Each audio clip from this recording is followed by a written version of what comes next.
இன்னைக்கு தியேட்டர்ஸ்ல ரிலீஸ் ஆன ராயன் படம் எப்படி இருக்குன்னு இப்போ பார்த்துடலாம். தனுஷ், சந்தீப், காளிதாஸ் 3 பேருமே அண்ணன் தம்பி. இவங்களோட தங்கச்சி தான் துஷாரா. தனுஷ் எந்த ஒரு பிரச்சனையும் வேணாம்னு நினைக்கிற ஒரு ஆளு. தனுஷோட தம்பி சந்தீப் தேவையில்லாம பார்ல ஒரு பிரச்சனையை செய்ய அது தனுஷ், துஷாரா, சந்தீப், காளிதாஸோட லைஃபை எப்படிலாம் மாத்துது. இதுதான் இந்த படத்தோட ஒன்லைன் ஸ்டோரி. எனக்கு இந்த படம் பிடிச்சது. ஒரு என்கேஜிங்கான ஆக்ஷன் படம் பார்த்த ஃபீலை இது கொடுத்தது. ஸ்டார்டிங்கில் 10 மினிட்ஸ்க்கு இவங்களோட சின்ன வயசு போர்ஷன் வரும். அது சூப்பராக இருந்தது. இங்கே சென்னைக்கு வந்ததுக்கு அடுத்து இவங்களோட லைஃப் எப்படி இருக்குன்னு காமிச்ச விதமும் நல்லா இருந்தது. ஸ்லோவாக இவங்க மூவியை ஸ்டார்ட் பண்ணாலும் இன்ட்ரோவில் ஹை பாயிண்ட்டு கொண்டு போய் முடிச்சாங்க. இன்ட்ரோலுக்கு அடுத்து செகண்ட் ஹாஃப் ஃபுல்லாகவே ஆக்ஷன் சரவடி தான். ஃபைட்டு, அதுக்கு பின்னாடி ஒரு ஃபைட்டு, அதுக்கு பின்னாடி இன்னொரு ஃபைட்டுன்னு போயிட்டே இருக்கும். ஸோ எனக்கு பெருசாக போர் அடிக்காமல் என்கேஜிங்காக இருந்தது. செகண்ட் ஹாஃபில் ஹாஸ்பிட்டலில் ஒரு சீன் ஒன்று வரும். அந்த சீன் இந்த படத்தோட ஒரு பெரிய ஹைலைட்டாக நான் சொல்லுவேன். அதே மாதிரி இன்ட்ரோல் போர்ஷன் செகண்ட் ஹாஃபில் வர எஸ்ஜே சூர்யா, தனுஷோட ஃபேஸ் ஆஃப் சீனாக இந்த படத்தில் நிறைய சீன் நல்லா இருந்தது. கேஸ்டிங் இந்த படத்தோட ஒரு பெரிய ப்ளஸ். தனுஷ் இந்த படத்தோட டேரக்டருங்கிறதுனால துஷாரா, சந்தீப், எஸ்ஜே சூர்யா, காளிதாஸ், செல்வராகவன் எல்லாருக்குமே இம்பார்ட்டன்ஸ் கொடுத்துருக்காரு. ஒரு கேரக்டரோட ரைட்டிங்குமே செம.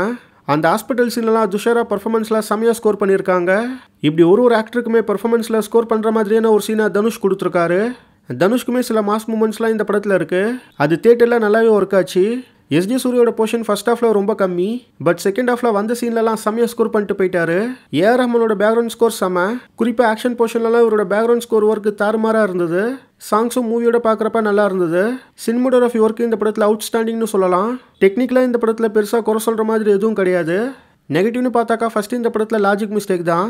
அந்த ஏரியாவில் வரிசையாக நிறைய கொலைகள் நடக்கும். இது போலீஸோட பிளானாக இருந்தாலுமே எந்த ஒரு நடவடிக்கையுமே எடுக்காத மாதிரி தான் இவங்க காமிச்சிருந்தாங்க. இது ஒரு ஏ சர்டிஃபிகேட் மூவி. ஸோ நிறைய இடங்களில் இந்த படத்தில் ரத்தம் தெரிக்கும். வைலன்ஸ் அதிகம்ங்கிறதுனால இது சில பேருக்கு செட் ஆகாமல் போகலாம்.